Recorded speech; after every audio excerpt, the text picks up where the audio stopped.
Serangan kembali meluas ke wilayah sekutu di tengah negosiasi dan gencatan senjata antara Amerika Serikat dan Iran. Lalu bagaimana nasib negosiasi antara Iran dan AS? Akankah ada kata sepakat di antara keduanya? Kita bahas bersama peneliti Asia Middle East Center, Pizarro Gozali, dan dosen ilmu politik Universitas Udayana, Evata Filomena Borromeo Duarte. Selamat petang semuanya. Selamat petang, Bapak, Mas.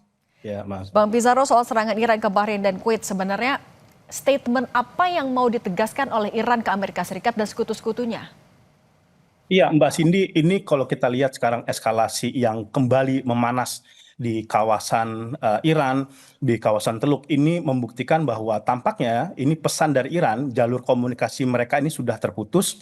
Mereka agak sulit kembali untuk kembali ke negosiasi, dan jangan lupa dari semua layer yang ada di Iran, Mbak Cindy ya, IRGC, Kementerian Luar Negeri, dan juga tim negosiator Galibaf itu udah sepakat mereka tidak lagi memutus semua saluran komunikasi untuk mediasi. Jadi at least tidak ada lagi mediasi melalui Pakistan, melalui Turki, melalui Qatar maupun melalui Oman. Ini semua putus. Kenapa? Saya kira ada dua faktor yang terjadi. Adanya kembali eskalasi serangan yang dilakukan Amerika Serikat kepada Selat Hormuz yang kemudian juga menyerang basis wilayah Iran Selatan ke Bandar Abbas, kemudian pulau-pulau yang ada. Kemudian eskalasi yang ada di Lebanon. Karena kita harus melihat, Mbak Cindy, framework MOU antara Amerika dan Iran ini memang tidak bisa melepaskan Lebanon. Lebanon itu kalau dalam konsep polugri Iran, itu garda terdepan, itu arsitektur keamanan dia. Jadi untuk menahan Israel untuk melakukan serangan kepada wilayah Iran secara relatif itu kan kemudian dicoba ditahan oleh Hizbullah yang ada di sana. Saya kira dua variabel ini yang kemudian negosiasi bisa dikatakan sekarang bahkan gencatan senjata yang dimediasi oleh Pakistan pada beberapa tahun lalu itu sudah runtuh dengan adanya eskalasi saling serang antara Amerika Serikat dan Iran. Dan yang kita khawatirkan juga, Mbak Cindy, perang ini kemudian sekarang udah bergeser ke negara-negara Teluk nih. Ada Kuwait, ada Bahrain, ada Abu Dhabi, dan menariknya nih ketiga negara ini masih diserang. Ini membuktikan juga di kawasan Teluk itu agak terbagi nih. Beberapa negara-negara Teluk sebenarnya itu mendorong dieskalasi kayak Saudi, kayak Qatar gitu ya. Bahkan mereka ini dua negara ini juga membuka komunikasi dan Iran. Makanya kan at least tidak ada serangan ke wilayah Doha, serangan kepada wilayah Riyadh, tetapi yang disasar itu Kuwait, kemudian ada Bahrain. Sebenarnya yang disasar itu bukan negaranya tuh Mbak Cindy, tetapi pangkalannya, ya Ali Al-Salem, yang menurut versi IRGC itu menjadi awal mula serangan yang dilakukan oleh Amerika Serikat kepada wilayah Iran melalui serangan-serangan udara. Tetapi kalau yang Bahrain ini menarik, ini kan basisnya armada kelimanya Amerika Serikat, itu armada lautnya. Yang ini kemudian ditengarai oleh Iran, ini menjadi basis serangan-serangan yang dilakukan dari konvoi lautnya Amerika Serikat untuk melakukan serangan direct kepada wilayah Iran. Saya kira sekarang gencatan senjata sudah runtuh, tidak lagi bisa terbangun, dan bahkan yang sangat kita khawatirkan lagi, serangan ini juga bisa kembali melebar kepada wilayah-wilayah kawasan yang lainnya. Karena yang terbaru, Iran sudah mengatakan mereka bukan tidak mungkin punya potensi untuk mengaktifkan Selat Babul Mandeb, di mana di situ ada kekuasaan Houthi yang sekutunya Iran, untuk kemudian juga terlibat dalam operasi ini, menutup pintu Laut Merah. Jika kemudian Selat Hormuz tertutup, Laut Merah tertutup, saya kira ini akan menjadi tantangan ekonomi tidak hanya pada di kawasan, tetapi juga global. Oke, dengan adanya potensi tekanan dari berbagai sektor tadi, kalau menurut Mas Evata sebenarnya, ini akan menjadi semakin kompleks atau masih ada faktor yang mungkin masih bisa dinegosiasikan? Baik, faktor ini tentu sebenarnya sudah terprediksi ya, bagaimana Iran dan juga Israel sama-sama masih bersih tegang ya, sehingga hari ini. Kita juga bisa melihat bahwa ada statement ya dari Presiden Joseph Aoun yang berharap agar jangan lagi ada agresivitas dari Hizbullah yang akhirnya mengorbankan Lebanon. Dan kita juga bisa melihat bahwa ada statement dari Perdana Menteri ya Nawaf Salam yang mengatakan bahwa kasihanilah kami ya, di wilayah selatan. Jangan lagi serangan-serangan dari Hizbullah atau pendudukan dari Hizbullah ini menjadi daya tawar alat baru ya terhadap negosiasi nuklir. Dan kita tahu bahwa sebenarnya Amerika Serikat selalu memberikan optimisme, padahal pada kenyataannya mereka juga adalah pemain utama gitu yang memperkeruh situasi tersebut. Dan tentu hal ini disambut baik oleh Israel yang akhirnya melakukan operasi yang begitu sangat dalam, dan ini merupakan salah satu operasi yang tersukses menurut Israel ya, karena mereka berhasil menusuk sampai di titik-titik yang selama ini tidak dikuasai ya, dan mereka juga menghancurkan beberapa pusat-pusat pangkalan dan juga apartemen-apartemen ya yang selama ini dicurigai merupakan apartemen dari para petinggi dari Hizbullah. Dan kita tahu ternyata Israel juga saat ini malah menyelundupkan melalui Mossad ya, mereka menyelundupkan senjata ke milisi Kurdi begitu. Maka kita nanti ke depannya akan melihat bisa saja ada invasi-invasi atau gerakan-gerakan tambahan yang akhirnya memperkeruh suasana, dan diplomasi ini tentu saja berada di ujung tanduk. Dan semua serangan-serangan dilakukan oleh Iran dan serangan-serangan dilakukan oleh Amerika sebenarnya berupaya semaksimal mungkin untuk memberikan deterensi. Akan tetapi sejauh ini sudah ada proposal yang masuk bahwa ke depan harus ada gencatan senjata sepanjang 60 hari. Meskipun kondisinya sangat kritis, tetapi kedua belah pihak sudah bicara, dan kita tahu bahwa ternyata Amerika Serikat sudah menjatuhkan sanksi juga kepada dua kolonel yang diduga sama ini menjadi mata-mata dari Hizbullah. Nah, ini tanda bahwa Hizbullah harus Lebanon harus clear ya. Dan juga kita nanti melihat ke depannya mungkin dengan cara-cara demikian akan ada kesepakatan dan negara-negara Timur Tengah nanti akan menyampaikan satu kampanye bahwa kita minimal akan mengurangi eskalasi yang ada. Oke, soal proses menuju kesepakatan itu kan Presiden Trump juga sambil agak jual mahal, bilang ya kalau bisa ketemu sama Mossadegh Khamenei ya dia mau menerima itu. Kalau menurut Anda Bang Pizarro sebenarnya kansnya seberapa besar ketika Iran bilang itu nggak realistis? Ketegangan di wilayah Lebanon Selatan kembali meningkat setelah serangan yang diklaim Hizbullah menargetkan militer Israel. Dalam video yang dirilis, Hizbullah mengklaim berhasil menyerang sebuah bulldozer militer berjenis D9 milik tentara Israel. Serangan dilakukan menggunakan drone Ababil di kota Zoutar al-Sharqiyah. Serangan drone ini jadi serangan balasan setelah peningkatan gempuran Israel ke Lebanon Selatan.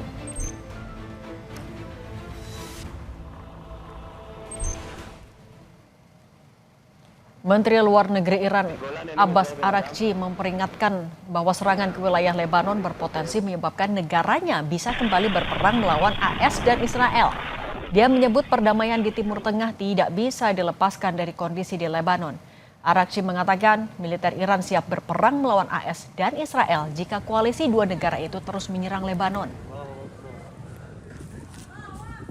ما این رو اعلام کردیم به طرف آمریکایی که چنانچه به بیروت حمله بشه ما اصلا تحمل نخواهیم کرد.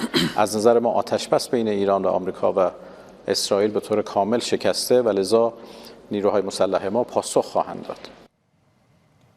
Presiden Rusia Vladimir Putin menegaskan Teheran tidak pernah meminta senjata dan Moskwa tidak pernah menyuplai senjata apapun.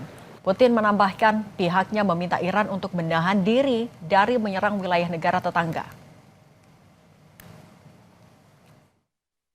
Информация всегда, она на столе. Некоторые современные средства контроля, они таковы, что они являются двойного назначения. Я думаю, что иранцы вполне этого не знают точно, но вполне могли получать информацию не только с наших спутников, но и с других, с коммерческих спутников, которые легко и просто реализуют это как продукт на коммерческой основе. Что касается оружия, нас Иран об этом не просил, и мы ничего из вооружений в Иран не поставляли. Selain peningkatan eskalasi serangan ke Bahrain dan Kuwait, hal lain yang jadi sorotan adalah peringatan Iran kepada Israel untuk menghentikan serangan ke Lebanon atau negosiasi dengan Amerika Serikat tidak berlanjut. Kenapa Iran merasa perlu membela Lebanon dalam konstelasi perang dengan AS dengan Israel? Kita lanjutkan pembahasan dengan Bung Pizarro dan Mas Evata. Bung Pizarro tadi melanjutkan juga yang tadi menuju kesepakatan, termasuk salah satu faktor yang dibahas dalam negosiasi adalah soal Lebanon. Tapi ketika Trump agak-agak jual mahal juga pengen ketemu dengan Mossadegh Khamenei, tapi Iran bilang itu tidak realistis, kansnya sebenarnya masih ada atau enggak buat pertemuan dua kepala negara ini? Ya, pertama kita melihat ya sebenarnya dia gaya pola diplomasi Trump itu memang pola diplomasi yang langsung menyentuh jantung pemimpinnya ya. Dulu misalkan untuk menyelesaikan masalah Ukraine dia ketemu Putin, untuk menyelesaikan masalah nuklir di Korea dia mengunjungi Kim Jong Un ya kan, sampai ada foto bersama. Jadi emang gayanya kayak gitu. Makanya dia sekarang karena ini negosiasi buntu, deadlock, dia terpikir kalau memang ada peluang ketemu Mossadegh Khamenei, kenapa tidak diambil oleh sama dia. Tapi saya kira ada hambatan psikologis yang sangat besar bagi Iran untuk menerima Donald Trump. Jangan lupa sekarang kan supreme leader ini Mossadegh Khamenei. Bapaknya itu dibunuh Ali Khamenei oleh Donald Trump. Apakah kan dia itu siap juga masyarakat Iran itu menerima Donald Trump ketika ingin bertemu dengan Mossadegh Khamenei. Kemudian dalam prinsip ideologi politik luar negerinya Iran, Amerika itu ditetapkan sebagai setan besar gitu. Tiba-tiba yang mereka sangat antagonis melawan Amerika Serikat tiba-tiba bertemu, ini pasti juga akan menimbulkan banyak kritikan. Itu yang mungkin menurut saya menjadi sangat tidak realistis gitu. Kemudian juga mau ketemu di mana gitu. Karena kalau dalam Iran itu supreme leader itu hampir nggak pernah keluar negeri gitu, karena dia kalau keluar negeri itu posisi dalam negeri kosong kan, dia kan puncak tertinggi panglima militer di negaranya kan. Kalau kemudian keluar diancam dibunuh gitu, makanya dalam sejarah Iran itu kita nggak melihat ya, Ali Khamenei misalkan itu keluar negeri, dia pernah memang ke Yugoslavia, ke Cina, ke negara-negara Afrika, tapi itu sebagai presiden Iran, bukan sebagai supreme leader. Setelah dia menjadi supreme leader itu tidak pernah. Nah, saya kira ini kemudian yang akan dilakukan memang Donald Trump, dia ingin ketemu agar negosiasi nuklir itu bisa cair. Tetapi kalau kita lihat dulu misalkan Donald Trump ketemu Kim Jong Un langsung gitu ya, ketemu Kim Jong Un untuk membahas tentang denuklerisasi Korea, itu juga gagal, itu juga buntu karena gini, pola diplomasi Trump itu kalau ketemu pemimpin besar dia nggak mau paket hemat itu, kalau bahasanya kalau kita beli makanan ya, dia tuh nggak mau dia mendapatkan keuntungan sedikit, dia mau paketnya paket jumbo, paket yang besar gitu. Dulu kenapa buntu dia ketemu sama Kim Jong Un, kan dia minta semua fasilitas nuklir Kim Jong Un itu Korea itu dibongkar. Kim Jong Un cuma mau fasilitas nuklir Yongbun untuk dikasih sebagai barternya, dia sanksi-sanksi ekonomi yang diterapkan kepada Amerika Serikat kepada Korea Utara itu dicabut gitu. Nah, bagi Trump itu nggak imbang, kamu saya ngasih ke saya satu fasilitas nuklir, tapi kamu minta semua sanksi ekonomi dicabut. Nah, ini juga hambatan menurut saya ketika nanti ketemu Ali Khamenei gitu. Pasti poin tentang uranium itu tidak akan pernah mau dilepas oleh Mojtaba Khamenei, karena berdasarkan dulu track record bapaknya kan, Ali Khamenei dia mau negosiasi sama Obama, dia mau kemudian menyerahkan uraniumnya kepada Rusia, toh dia juga tetap diserang, toh dia tetap juga diberikan sanksi. Saya kira ada luka-luka yang dalam diri Mojtaba Khomeini itu belum bisa hilang, sehingga kemudian agak sangat sulit kemudian ketika Donald Trump ingin bertemu langsung dengan Mojtaba Khomeini. Walaupun emang itu gayanya diplomasi Donald Trump lah, dia ketemu Xi Jinping kan kemarin, dia ketemu Putin dan lain sebagainya. Nah, klausul lain kan yang juga diminta oleh Iran adalah soal tidak melakukan serangan juga ke Lebanon. Tapi kalau menurut Anda, Mas Efata, ketika Presiden Lebanon aja menuding Iran menjadikan Lebanon sebagai alat tawar, ini akan jadi ganjalan juga nggak dalam negosiasi? Baik, faktor utama bahwa memang Israel itu dalam perang kali ini itu berupaya semaksimal mungkin untuk memprovokasi Amerika Serikat. Hal yang ingin diprovokasi adalah terkait dengan menjauhkan gencatan senjata dan menjauhkan seluruh bentuk diplomasi yang ada. Ini menjadi salah satu misi dari mereka, karena mereka merasa bahwa dalam upaya serangan yang sudah berlanjut hingga hari ini, masa tidak ada sesuatu kesepakatan yang menguntungkan Israel. Dan mereka juga akhirnya merubah doktrin utama mereka adalah bagaimana mereka menghancurkan Hizbullah secara total, gitu, secara permanen. Gitu. Dan kita tahu bahwa sudah ada tekanan ya dari pihak Lebanon sendiri yang sama ini menyampaikan bahwa Lebanon janganlah ikut serta dalam satu tekanan-tekanan apapun ya, dan kita tahu bahwa Hizbullah juga menjadi salah satu faktor yang sama ini ingin ditumpas ya, oleh Lebanon. Dan kita juga bisa melihat bahwa serangan dari Israel melakukan aneksasi di tepi barat, dari wilayah selatan juga gitu. Dan ini semua dilakukan tidak lepas karena Israel tahu bahwa segala macam diplomasi jenis apapun itu merupakan satu bentuk ya promosi juga dari Amerika Serikat yang mengharapkan agar ada diplomasi semu gitu ya. Jadi Amerika Serikat juga mengatakan bahwa diplomasi jenis apapun juga tidak diinginkan sama Amerika Serikat. Maka saya mengatakan dulu bahwa Amerika Serikat sama sekali tidak serius dalam bentuk diplomasi apapun. Sehingga mereka berharap hanya agar nanti Iran kalah secara total. Dan tekanan-tekanan secara ekonomi, tekanan secara militer ini dilakukan untuk memperpanjang konflik. Dan hal ini diperparah lagi bahwa ternyata sudah ada pernyataan dari salah satu senat ya yang mengatakan bahwa mereka akan mengucurkan dana, mengalokasikan kurang lebih 3,3 miliar US dollar ya. Itu dan hal tersebut nanti akan disumbangkan kepada Israel gitu, menjadi kekuatan militer juga ya, kekuatan finansial yang cukup kuat nanti ke depan Israel untuk menggempur dan melakukan serangan-serangan baru gitu. Nah, ini kan tanda bahwa sebenarnya belum ada kesepakatan serius baik dalam politik dalam negeri dan di luar. Dan yang paling fatal adalah ternyata laporan intelijen yang diterima oleh Donald Trump ini berbeda antara dari CIA dan juga Departemen Keamanannya. Ternyata yang disampaikan kepada Donald Trump ini tidak pernah clear begitu. Yang membuat kenapa statement dari Donald Trump juga tidak holistik ya. Donald Trump merasa bahwa sudah ada klaim yang cukup baik. Padahal kenyataannya di lapangan sebenarnya tidak ada demikian gitu. Maka Donald Trump mungkin tidak tahu situasi yang sebenarnya terjadi di bawah seperti apa karena ada persaingan intelijen yang terjadi di dalam tubuh pemerintahan Amerika Serikat. Oke, kalau Bang Pizarro sebenarnya kan Netanyahu juga berkali-kali menegaskan tekadnya melenyapkan Hizbullah. Tapi Iran juga ya menegaskan kalau tidak ingin ada itu. Ada permintaan untuk stop full untuk serangan ke Hizbullah. Tapi sebenarnya sejauh mana peran Hizbullah dalam dari sudut pandang Iran? Iya, jadi Hizbullah ini sebenarnya menarik gitu ya. Problematikanya kenapa perundingan gencatan senjata di Lebanon dengan Israel tidak tidak bisa berjalan secara efektif itu Mbak Cindy ya. Karena gini, Hizbullah itu lebih powerful ketimbang pemerintah Libanon gitu. Dia punya senjata, dia punya ratusan ribu rudal gitu. Itu kan disuplai oleh Iran sebagai apa? Kalau bisa dikatakan Hizbullah di mata Iran itu jantung keamanannya kayak gitu ya. Nuklir dalam tanda kutip ya, nuklir sebenarnya dalam kekuatan proksinya itu Hizbullah gitu. Hizbullah makanya disuplai ratusan ribu rudal. Kenapa? Karena kemudian kalau Libanon runtuh, Hizbullah runtuh, itu pintu Israel untuk kemudian melakukan serangan kepada Iran menjadi telanjang gitu. Makanya Hizbullah itu menjadi pagar bagi Iran untuk kemudian menghalang upaya Israel untuk kemudian bisa melakukan serangan direct kepada Iran ataupun melakukan invasi yang lebih besar pada kawasan Timur Tengah gitu. Jadi ini bisa dibilang ini garda utamanya Iran itu Hizbullah di depan. Makanya kan kalau kita lihat ya mereka memang punya hubungan yang sangat kuat. Nah, secara kalau kita bahas teologi sedikit nih Mbak Cindy ya, itu secara Syiah itu juga Syiah yang sama-sama yang ada di Iran itu Syiah Imamiyah. Beda dengan Syiah di Irak gitu kan yang misalkan dia Ali Sistani ya, yang marjanya itu beda dengan Ali Khamenei yang itu kemudian memiliki varian Syiah yang berbeda dengan yang lain. Tapi Hizbullah ini bisa dikatakan memang dari tumbuhnya, dari besarnya itu support sponsor by Teheran. Dulu kan namanya gerakan amal itu Hizbullah ya di Libanon itu Hizbullah belum Hizbullah. Tapi karena kemudian intensitas serangan yang dilakukan Israel kepada Libanon begitu sangat kuat. Dulu kan konfliknya itu nanti sama PLO itu sama Palestina. Tetapi kan kemudian ini juga menyinggung gerakan Hizbullah ini, gerakan Syiah yang ada di Libanon ini hingga akhirnya mereka bersama-sama melawan Israel gitu. Jadi ini bisa dibilang hidup matinya bagi Iran di kawasan Timur Tengah. Makanya Iran selalu memasukkan poin tentang Libanon, poin tentang Hizbullah itu di dalam kesepakatan gencatan senjata mereka. Ini membuktikan ini peran Hizbullah itu benar-benar vital seperti itu ya. Dan ini yang kita lihat ke depan tampaknya akan sangat sulit dan juga akan sangat panas perundingan ini karena tadi misalkan Amerika Serikat tidak mau memasukkan poin tentang Hizbullah, Israel juga tidak mau gitu ya. Tetapi bagi Iran itu bagian dari mereka. Dan ini yang kemudian saya kira perundingan ini akan banyak lapisan-lapisan menghambat nih. Belum Hormuz belum selesai, masalah uranium belum selesai. Ini lagi masuk kepada masalah proksi gitu. Dan ini kan kalau kita lihat ya, kalau kemudian serangan kepada Israel kepada Hizbullah itu meningkat, begitu juga menurut saya Iran pasti akan meningkatkan juga serangan kepada negara-negara Teluk di mana ada pangkalan-pangkalan Amerika Serikat tersendiri di situ. Maka yang penting bagaimana kalau kata Joken ya mantan direktur kontraterorisme Amerika Serikat, ini sebenarnya Donald Trump itu melayani American first apa Israel first gitu. Seharusnya dia menjauh dulu dong sama Israel kalau ingin membangun kecepatan gencatan senjata dengan Iran.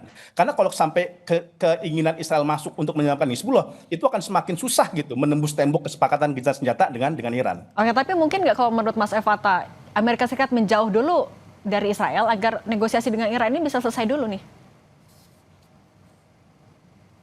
Ya, harapannya demikian. Tetapi kita tahu dalam konflik kemarin ya, pada saat negosiasi satu ceasefire sementara, itu kan Donald Trump juga menyampaikan bahwa dia sudah mengontak pimpinan dari Hizbullah, dia juga sudah mengontak pimpinan dari Israel.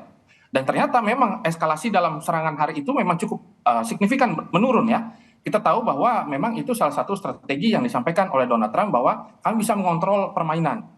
Ya, pada kenyataannya sebenarnya posisi kali ini gitu tekanan-tekanan yang dilakukan sebenarnya malah membuat Iran ingin melakukan perang secara total begitu karena seluruh diplomasi yang dilakukan, seluruh titik-titik yang dinegosiasikan toh juga tidak membuahkan hasil dan membuat Iran kita kan berharap agar ada win-win solution bukan win-lose solution. Nah, dalam kondisi seperti ini itu malah jatuhnya lose pada Iran, win pada Amerika.